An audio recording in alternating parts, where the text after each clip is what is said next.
Think a far lefty can win a national election in this day and age? A presidential election. Do you think that could happen? Far left, you mean like AOC? Yes. I'm just whether it's what you said about Newsom, whether it's an AOC. I mean, do you think somebody like that can win a general election for the presidency of the United States in this day and age? I don't think so. I don't think so. Party is a ghost brand. You know what a ghost brand is? It's like Sears or, General Electric. It's still a company, Abercrombie and Fitch, but they've really fallen on hard times. Yeah. But they've been around for a long time. So there is value in, it's an asset, right? Because there are still people who know of the company, and if you could have somebody take it over, who's not sentimental about that company and relaunch it, rebrand it, but it would have to be somebody who is unapologetic about calling them out. People have lost faith in the Democratic Party for very good. Bill Maher brought the heat on Stephen A. Smith's show, delivering a blistering takedown of the woke crowd, Hollywood elites, and Democrats alike. The outspoken comedian didn't hold back, calling out the party's refusal to step outside its echo chamber and confront reality. With unfiltered candor, Maher zeroed in on what he views as the DNC's biggest flaws in their scramble to reclaim the White House. Let's break it down. Now I got to get to my next guest. Oh, he's an actor, a comedian, a producer, a writer, and host of the hit HBO political talk show, Real Time with Bill Maher. The one and only Bill Maher is with me right now. What's going on, Big Time? How are you, sir? How's everything? I'm not an actor. Well, Don't ever call me an actor. I apologize. I'm the opposite of an actor, like you. Actors are avoiding the truth and playing parts. We're real and telling what's real. Well, thank you so much. I appreciate I correct myself.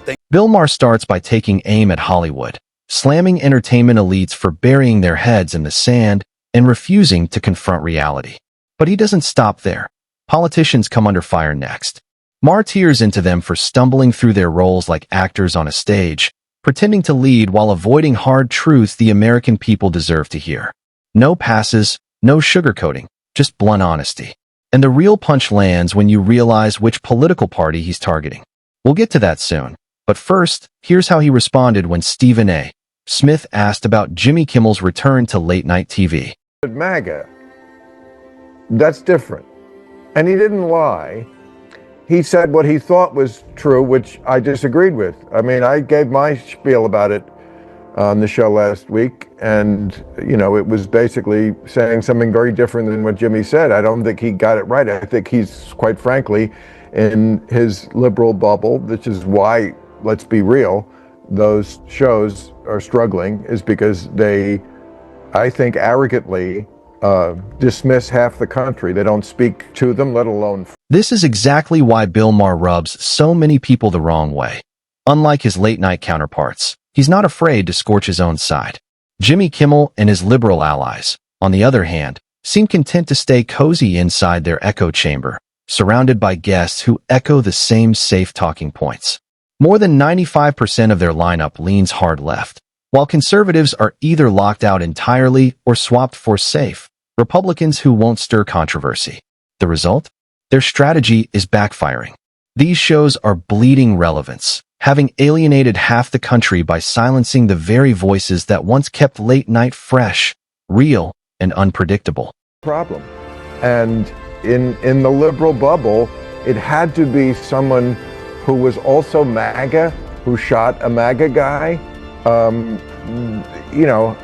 My piece was just about how you can't even try to make sense politically of a lot of these people who committed these political atrocities, because they're just crazy. And it's I wish it was politics. That would make it a lot easier. It's actually nihilism. They don't believe in anything. Maher cuts straight to the core, exposing what liberals really think. In their eyes, conservatives are backward, ignorant, and devoid of respect for human life. MAGA supporters, they claim, are nothing but blind zealots, incapable of reason, common sense, or meaningful debate. That's the smug caricature they cling to. It's also why Jimmy Kimmel wasted no time slapping the MAGA label on the culprit.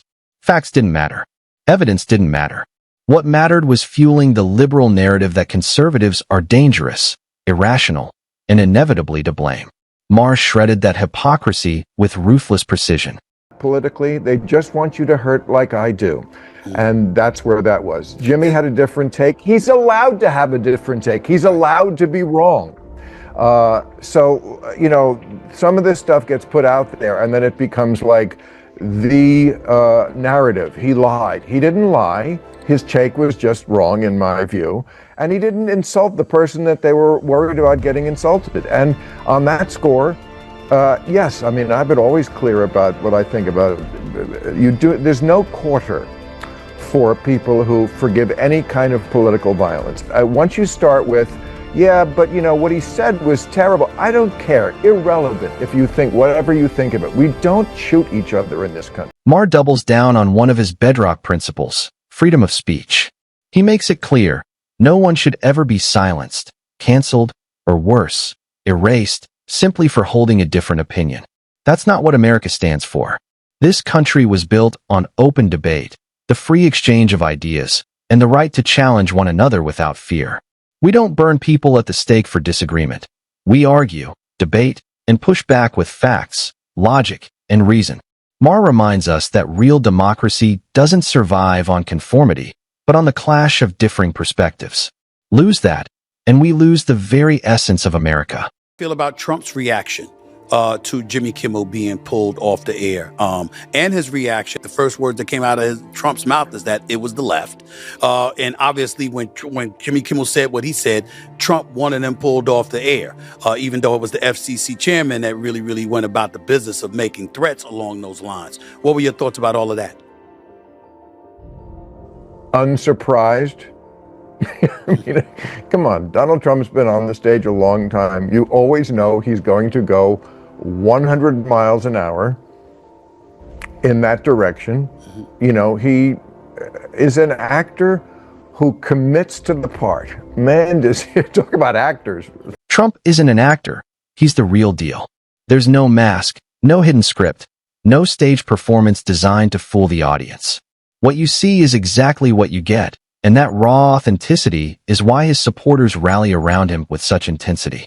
He doesn't waste time trying to impress the Washington cocktail crowd or Hollywood elites. Contrast that with the phonies on the left, career politicians and media darlings who thrive on pretense, polished theatrics, and empty pandering. They perform for applause, but rarely dare to stand for truth. Maher's point lands hard here. Trump may not be perfect, but at least he's real. And in today's political circus, authenticity is in short supply. Now, the left suddenly wants to cry about free speech. Ask you this, when you look at Trump and some of the things that he says, what are you more concerned about in this day and age, Bill? Is it how the right feeds off of what he says, or is it how the left reacts to what he says? What has you more concerned at this particular moment in time as we just purview the landscape, look at our country and the state of affairs that's going on around here? Well, I love it that you always, like what you were just saying before I came on about free speech, and you said, well, you know, let's be honest, the left sort of courted this a little bit because they weren't exactly champions of free speech. So you always have to look at that. I mean, I know that the woke people don't like. Let's be real. It's only because they're out of power and no longer control the narrative. When they held the reins, silencing voices, censoring dissent, and crushing debate was standard practice. Now, they're terrified the current government might give them a taste of their own medicine. Remember how aggressively they leaned on social media platforms to suppress stories that didn't fit their agenda?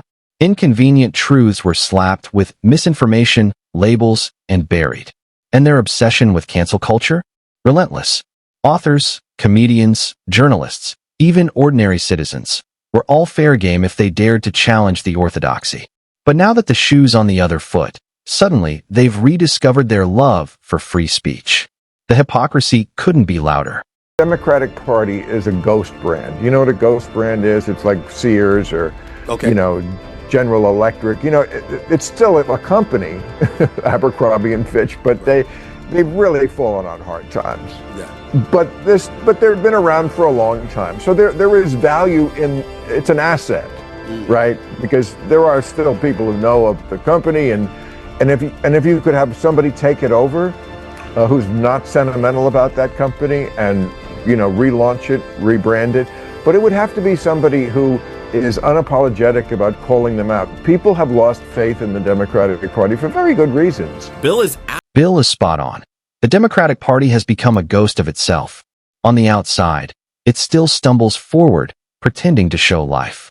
But inside, it's hollow, an empty shell with no substance, no spark, and nothing to inspire.